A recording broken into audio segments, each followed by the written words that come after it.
क्या आप जानते हैं कि आपकी जिंदगी जिस दिशा में जा रही है वो पहले से तय थी या नहीं, या वो किसी एक फैसले का परिणाम है जो आपने कभी लिया था।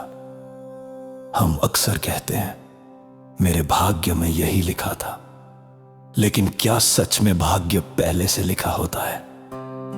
गरुड़ पुराण में एक गहरी बात कही गई है।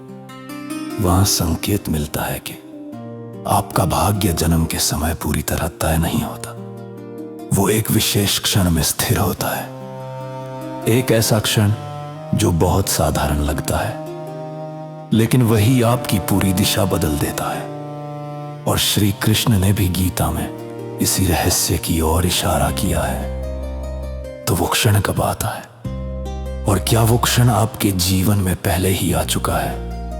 हम बचपन से सुनते आए हैं, सब ऊपर वाला लिखकर भेजता है। जन्म के साथ कुंडली बनती है, ग्रह नक्षत्र देखे जाते हैं और कहा जाता है ये तुम्हारा भाग्य है। लेकिन अगर सब कुछ तय है तो फिर प्रयास क्यों, कर्म क्यों, संघर्ष क्यों?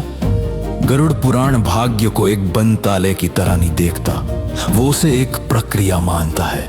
जैसे कोई बीज मिट्टी में पड़ा है, वो बीज है आपके संचित कर्म, लेकिन वो कब अंकुर बनेगा ये परिस्थितियां तय करती हैं, और उससे भी ज्यादा आपकी प्रतिक्रिया। शास्त्रों में 3 प्रकार के कर्म बताए गए हैं। संचित कर्म, कई जन्मों के जमा हुए कर्म।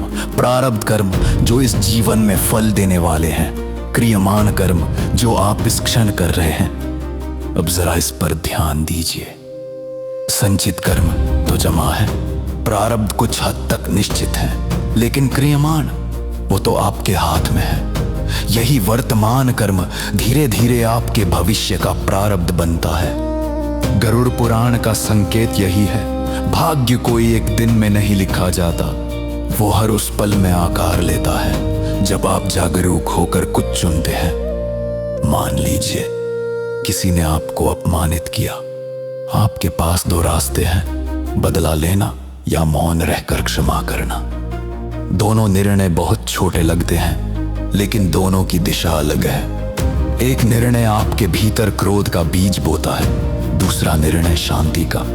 यही छोटा सा पल आपकी आगे की घटनाओं को जन्म देता है। भाग्य बाहर से नहीं आता, वो भीतर के निर्णय से शुरू होता है। गरुड़ पुराण का संकेत यही है, भाग्य उस पल में स्थिर होता है जब आपका इरादा, आपका कर्म और आपकी चेतना एक साथ जुड़ जाते हैं। जब आप जानते हैं कि क्या सही है और फिर भी चुनते हैं, या जब आप डरते हुए भी सही मार्ग चुन लेते हैं। वो क्षण साधारण नहीं होता, वही क्षण दिशा तय करता है।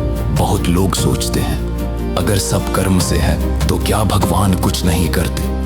गरुड़ पुराण कहता है ईश्वर न्याय का नियम बनाते हैं, लेकिन उस नियम के भीतर चुनाव आपका है। जैसे आग का सभा जलाना है, अगर आप हाथ डालेंगे तो जलेंगे। ये दंड नहीं है, ये नियम है। उसी तरह कर्म का नियम है, आपका निर्णय, आपकी दिशा।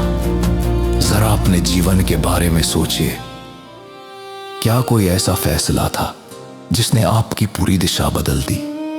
किसी से रिश्ता तोड़ना, किसी को माफ करना, किसी अवसर को छोड़ देना, या साहस करके आगे बढ़ जाना। उस समय आपको शायद अंदाजा नहीं था, लेकिन वही क्षण आपके भविष्य की रेखा बन गया। भाग्य अचानक आसमान से नहीं गिरा, वो उसी दिन लिखा गया। गरुड़ पुराण मृत्यु के बाद की यात्रा का वर्णन करता है, लेकिन वहां भी एक बात स्पष्ट है, आत्मा वही फल भोगती है जो उसने चुना। कोई अचानक दंड नहीं, कोई पक्षपात नहीं, सिर्फ कर्म और उसका परिणाम। इसलिए भाग्य का असली रहस्य जन्म या मृत्यु में नहीं, बल्कि जीवन के बीच में छिपा है। तो आपका भाग्य कब लिखा जाता है? शायद उस दिन जब आपने अपने डर को चुना, या उस दिन जब आपने साहस को चुना।